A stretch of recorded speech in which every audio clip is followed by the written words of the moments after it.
وہ جو ایویڈنس دیا اس کو قانون میں کیا ہے کہ کوروبریٹ کرنا، میں نے صرف میرے بولنے پہ نہیں بلکہ الیاس سیٹھ بھی بولنا، وہ نہیں کر سکا، مگر جسٹس کپور جو سپریم کورٹ کے چیف جسٹس تھے، کمیشن آف انکوائری بنایا گیا، انہوں نے اپنی رپورٹ میں کہا کہ ساورکر کے گھر میں گاندھی کے قتل کی سازش ہوئی۔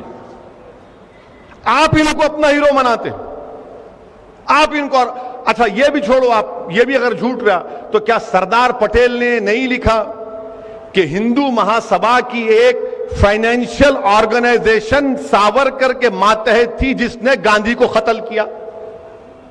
یہ سب چیزیں ہیں اور یہ آپ کر رہے ہیں۔ جب میں 2004 میں پارلیمنٹ کو، حیدرآباد کی عوام کا لاکھ شکریہ، مجھے منتخب کر کے اللہ نے بھجایا، 2004 میں پارلیمنٹ کے سینٹرل ہال میں گیا تو جیسا ویسا بیٹھے ہوئے سینٹرل ہال، یہاں پر گاندھی کی فوٹو ہے اور اس کے رائٹ اپوزٹ ساورکر کی فوٹو ہے۔ آپ بتائیے کہ جس کے قتل کا مقدمہ اس پر چلا، کورٹ نے بری کیا ان کو، مگر انکوائری کمیشن میں ان کو ثابت ہوا کہ وہ ملوث تھے، یعنی گاندھی کی فوٹو ایک طرف، ساورکر کی فوٹو ایک طرف۔ تو یہ کیا ہو رہا ہے ہمارے ملک میں؟ پھر خود وزیر دفاع اس طرح کی اگر بات کریں گے، اور پھر Mohan Bhagwat R S S کے سرسنگ چالک بول رہے نہیں ساورکر اردو بڑی اچھی بولتے تھے، غزل لکھتے تھے، انہوں مسلم دوست تھے، کہتے غزل لکھے تو مسلم دوست ہو جاتے۔ آج میڈیا والے میں سے پوچھے، ملا تمہارے ان کو تاریخ نہیں معلوم، مہاتما گاندھی کے قتل کا جو ایف آئی آر تھا، وہ ایف آئی آر بھی اردو میں لکھا گیا تھا، ایف آئی آر بھی اردو میں لکھا گیا تھا کہ ملزم 1 ملزم 2 دفعہ 302۔ ساورکر نے اردو سے نفرت کا اظہار کیا تھا، وہ بھی ریٹن ہے۔ یہ لوگ یہ سمجھتے کہ کوئی جانتا نہیں، اپنی لمبی لمبی جھوٹ چھوڑ کے نکل جاؤ، کوئی پکڑیں گا نہیں۔ ارے تو ہم جانتے نا، تھوڑا بہت پڑھے، ہم بھی علماؤں کی صحبت میں ان کے پیروں کے پاس بیٹھ کر ہم بھی سیکھے، ہم بھی جانتے ہیں۔ تو آج ان کو آپ بنا رہے ہیں کہ انہیں بڑے وہ تھے، ارے کہاں تھے بھائی؟ گاندھی کے قتل میں یہ تھے۔ ساورکر نے یہ بھی کہا کہ ہٹلر نے جو جرمنی میں یہودیوں کو ختم کیا وہ صحیح تھا، کیونکہ یہودی جرمنی سے اندر نہیں مل سکے، اسیمیلیٹ نہیں ہو سکے۔ ارے فیسزم کی تائید کرتے تھے اور ہم کو سکھا رہے ہیں۔ اور سب سے بڑی بات یاد رکھیے، بی جے پی اور سنگھ پریوار، جو کانگریس کے لوگ بھی آج ساورکر کی تائید کرتے ہیں، کھل کے بولو نہیں مانتے اس کو۔ ساورکر نے اپنی کتاب ہندوتوا لکھی، ہندوتوا میں ساورکر نے لکھا کہ مسلمان اس ملک سے محبت نہیں کر سکتے، کیونکہ یہ ان کے بابا کی زمین نہیں ہے، نہ ان کے لیے یہ ایک مبارک سرزمین ہے۔ انگریزی کا لفظ تھا کہ نہ یہ فادر لینڈ ہے نہ یہ ہولی لینڈ ہے، ان کا تو ہولی لینڈ مکہ اور مدینہ میں۔ ارے مکہ مدینہ کو نہیں پوچھتے، مکہ مدینہ کو ہم خدا نہیں مانتے، ہم زمین و آسمان کے خالق کو خدا مانتے، یہ حقیقت ہے۔ مگر یہ ان کی کتاب میں لکھا ہوا، ہندوتوا ان کی کتاب ہے، اگر پڑھنے کا موقع ملا تو پڑھیے آپ۔ باضابطہ بول رہے وہ، اور یہ بول رہے کہ مسلمانوں کو یہاں پر سرویٹیوڈ میں رہنا پڑے گا۔ تو یہ کل ایک وزیر دفاع رہ کر، سمویدھان پر، آئین پر اوت لے کر اس طرح کی اگر باتیں کوئی کرے گا تو آپ خود سمجھ جائیے کہ ملک کس راہ پہ جا رہا ہے۔ میں میڈیا سے بھی کہا اور آج بھی کہہ رہا ہوں کہ ایک دن ایک وقت آئے گا، اسی طرح کی اگر روش برقرار رہے گی، اسی طرح کی یہ نفرت برقرار رہے گی، تو ایک دن آئے گا کہ اس ملک میں بی جے پی سنگھ پریوار کہے گی کہ اب بابا قوم ساورکر ہے، گاندھی نہیں ہے، اور گوڈسے مجاہد آزادی ہے۔ یہ سلسلہ اگر چلتا رہے گا تو یہ شدت پیدا ہو چکی ہے۔ یہ تاریخ کو توڑ کر آر ایس ایس جو ہے آدھی سچ بولتی اور پورا جھوٹ بولتی، ان کی حقیقت ہے پوری چیزوں میں۔ تو میرے عزیز دوستوں اور بزرگوں، یہ ملک کے حالات، اور پھر ہمارے ملک کے حالات، سیاسی حالات یہ ہیں کہ کانگریس ہو یا سماجوادی ہو یا پھر یہ دوسرے جو اپنے آپ کو سیکولر بولتے ہیں، ان کی کوشش یہ ہے کہ سب سے بڑا ہندو کون ہے اس ملک میں، سب سے بڑا ہندو کون ہے اس ملک میں، اور اسی کے لیے کمپٹیشن ہو رہا ہے۔ آپ دیکھ لو، تھوڑے دن پہلے کانگریس کا ایک جلسہ ہوا تھا، پھر سماجوادی کا بھی ہوا۔ میں یہ کہہ رہا ہوں کہ میں یہ نہیں بول رہا ہوں کہ میں سب سے بڑا مسلمان ہوں، میں یہ کہہ رہا ہوں کہ اس ملک میں جو ملک کی خوبصورتی ہے، اس ملک کا کوئی مذہب ہی نہیں ہے، بھارت کا کوئی مذہب نہیں ہے، بھارت پورے مذہب کو مانتا بھی ہے، اور اگر کوئی نہیں مانتا تو بھارت اس کو ہی بولتا تو بھی تیری خواہش ہے تو اس پر چل۔ مگر یہ جو کمپٹیشن چل رہا ہے، اس کمپٹیشن کو آپ کو دیکھنا ضروری ہے، اور یہ تمام سیکولر پارٹیاں یہ سمجھتی ہیں کہ مسلمان کہاں جائیں گا، اس کو تو ایک کونے میں کر کے دبا دیے، لا محالہ ہمارے ساتھ آئیں گے۔ یہ آپ کو فیصلہ کرنا ہے، کیوں جائیں گے ہم لا محالہ؟ کیونکہ ہم مجبور ہیں ان کے ساتھ جانے کے لیے۔ اگر آج یہ لوگ اس طرح کا کمپرومائز کرتے جائیں گے تو پھر یاد رکھیے ہماری تہذیب پر، ہماری ثقافت پر، ہماری شناخت کے خطرے پیدا ہو جائیں گے۔ مجھے اس بات کا خطرہ ہے، میں دیکھ رہا ہوں ان چیزوں کو، محسوس کر رہا ہوں کہ اس طرح اگر ہر چیز کو یہ لوگ نہیں یہ کرنا ضروری ہے، یہ ختم کہاں ہوگا پھر؟ اور علماء اور مفتیاء اکرام فرماتے ہیں، اولیاء اللہ فرماتے ہیں کہ اگر تم ایک مرتبہ برائی کے دروازے کو کھولو گے تو پھر ختم، پھر یہاں سے نیچے ہی جاتے، آپ اوپر نہیں آتے۔ کمپٹیشن ہو رہا ہے۔ اسی لیے میری آپ سے گزارش ہے کہ اس ماحول میں ہم کو اپنے حوصلوں کو بلند رکھنا ہے، اپنی سیاسی طاقت کو مضبوط کرنا ہے۔ میں پھر سے کہہ رہا ہوں کہ بی جے پی کو ہرانا صرف مسلمانوں کا کام نہیں ہے، بی جے پی کو ہرانا دلتوں کا بھی کام ہے، او بی سیز کا بھی کام ہے، اعلیٰ ذات کے ہندوؤں کا بھی کام ہے بی جے پی کو ہرانا۔ وہ لوگ الیکشن آتا تو اپنی ذات کے اوپر اپنی ذات کے لیڈروں کو مضبوط بنا دیتے ہیں، ان کو ایم ایل اے بناتے، ایم پی بناتے، منسٹر بناتے۔ ہم کیا بناتے؟ ہم خالی بینڈ باجے کی پارٹی ہیں۔ جب شادی کی بارات نکلتی دولہے کے گھر سے تو بینڈ باجا اگر کوئی رکھتا ہے، نہیں رکھنا چاہیے، رکھتے ہیں تو آپ دیکھو یہ شادی خانے کے باہر بینڈ باجا روک دیتے، اندر مت آ، چل بھاگ۔ یہ حال ہمارا ہو کے رہے گا، ہمارا کام سالی ووٹ ڈالو۔ نہیں، گلبرگہ کا بلدیہ الیکشن ہے، زندگی موت کا فیصلہ ہونے والا ہے۔ ارے کتنی الیکشن میں زندگی موت کا فیصلہ نہیں ہوا، اور پھر ہم روز مرتے، اس کے بعد کوئی پوچھنے والا نہیں ہے۔ ابھی ہمارے بھائی بتا رہے تھے کہ کانگریس کے 2 لیڈرز، کیا نام ہے ان کا؟ اجے سنگھ صاحب اور پرمیشور صاحب نے بلاری میں جو اسمبلی کا اجلاس ہو رہا، ہمارے بھائی بتا رہے، اس میں انہوں نے مطالبہ کیا کہ تبدیلی مذہب کا قانون لے کر آؤ۔ تبدیلی مذہب کا قانون آپ بول رہے لے کے آؤ، کلیم صدیقی صاحب کو جیل میں ڈال کے سڑا رہے، وہاں پر کوئی کیس نہیں ہے ان کے اوپر، صرف تنگ کرنا ہے ان کو۔ اور اس چارج شیٹ میں ایک بہت بڑے مولانا جو ایم پی ان کا بھی نام لکھ دیا گیا ہے۔ وہ وکیل صاحب میرے کو بجائے، میں دیکھ کے تعجب کرا، کہاں سے کہاں ملا دے رہے؟ آپ بول رہے کہ دھرماتن کا مانے تبدیلی مذہب کا قانون لے کے آؤ، کہ یہ پالیسی ہے کانگریس پارٹی کی؟ کیا آپ بول رہے، آپ کے بڑے بڑے لیڈرز بول رہے کہ کنورژن کا قانون لے کر آؤ بلاری میں جو اسمبلی کا اجلاس ہونے جا رہا ہے؟ میں مذہب اگر بدل رہا ہوں، اگر کوئی اسلام قبول کرتا ہے تو ملک کو کیا خطرہ ہے اس میں؟ بتاؤ میرے کو تم۔ اگر میں اشہدو ان لا الہ الا اللہ و اشہدو ان محمد رسول اللہ کا اقرار کر رہا ہوں تو ملک کو خطرہ نہیں ہے اس میں، ملک مضبوط ہوتا ہے اس میں۔ کیوں مضبوط ہے؟ کیونکہ بھارت کا آئین مجھے اجازت دیتا ہے کہ میں جس مذہب پر چلنا چاہوں چلوں، نہیں پسند آیا مت چلوں۔ مگر آپ یہ بتانا چاہ رہے ہیں کہ تم اگر مذہب تبدیل کرو گے تو ملک کو خطرہ ہوگا؟ ملک کو خطرے کی بات کہاں ہے اس میں؟ یہی چیزیں جو تکلیف پیدا کرتی ہے، دل میں تڑپ پیدا ہو جاتی ہے کہ آپ کہہ رہے ہیں اور ہم بھی ٹیم ہیں، مجلس ووٹ کاٹنے کو آ رہے، اور آپ بول رہے کہ ریلیجیس کنورژن کا قانون لے کر آؤ۔ کیوں بول رہے؟ کیونکہ دیکھ رہے ہیں کہ ماحول میں زہر بنا ہوا ہے، فرقہ پرستی ہے، ہندو ووٹ نہیں ملے گا تو بولنا ہے نا، ارے پھر مسلم ووٹ کا، ارے کہاں جاتا ہوں، ہمارے جیب میں بیٹھا ہے، ڈرا کے رکھو اس کو۔ میں آپ کو بول رہے چاہ رہا ہوں کہ ڈرنے کی ضرورت نہیں ہے، ہرگز ڈرنے کی ضرورت نہیں۔ ہم کو اپنا جمہوری حق کا استعمال کرنا ہے ووٹ ڈال کر۔ کیا یہ بات بالکل ممکن ہے اور ہو سکتی ہے انشاءاللہ تعالی کہ آنے والے اسمبلی انتخابات میں آپ الیاس سیٹھ کو یہاں سے اپنا خادم بنا کر کرناٹکا کے اسمبلی میں بھیجائیں؟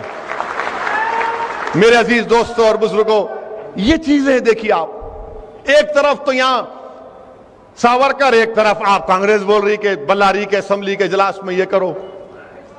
تو یہ ان چیزوں پر آپ تمام کو ہم کو غور و فکر کرنا ہے، ایک متحدہ طور پر ہم کو آگے بڑھنا ہے۔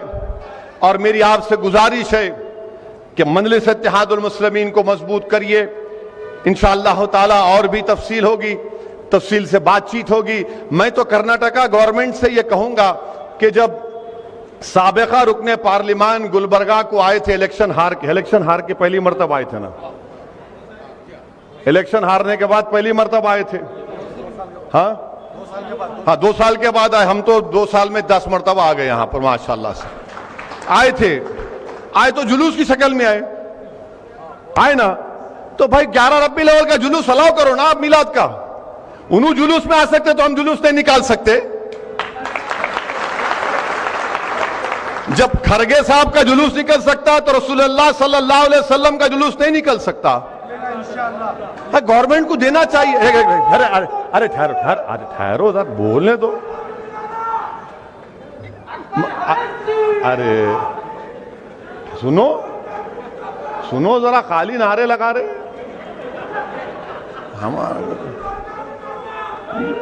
جب جلوس نکل سکتا ہے کھرگے صاحب کا تو ربیع الاول کا بھی جلوس الاؤ کرو آپ۔ ان کو بھی کووڈ کے گائیڈ لائنز ہے، ہمارے کو بھی دو، ہم بھی نکالتے۔ اب اس کے بعد بولیں گے دیکھو انہوں آ کے بھڑکاؤ بات کر کے چلے گئے۔ بھڑکاؤ بات کیا کیا بولو آپ؟ ان کا جلوس نکلا نہیں نکلا کھرگے صاحب کا؟ نکلا نا؟ ہاں یہ بھی دو آپ، یہ بھی دو نا بھائی۔ یہ تو ساری کائنات کو آزادی ملی اس دن، شیطان بھاگا کود کے، آپ نہیں دیں گے؟ تو یہ چیزیں، یہ جب سچائی کو بیان کیا جاتا ہے تو ان کو تکلیف ہو جاتی ہے۔ آئے کیوں یہاں پہ؟ اچھا میں جہاں کہیں بھی بھارت کے کونے میں جاتا ہوں، یہاں کیوں آئے انہوں؟ ارے ایسا بولتے جیسا کہ میں کسی کے دور کا داماد ہوں، یہاں کیوں آئے؟ وہاں جانا تھا۔ ہاں نہیں، اتر پردیش کے کونے میں نہیں، یہاں کیوں آئے انہوں؟ آپ جھارکھنڈ گئے، یہاں کیوں آئے انہوں؟ بہار گئے، یہاں کیوں آئے انہوں؟ ارے بھائی صاحب، پورا ملک ہمارے باپ کا ہے، کہیں بھی جا سکتے ہم۔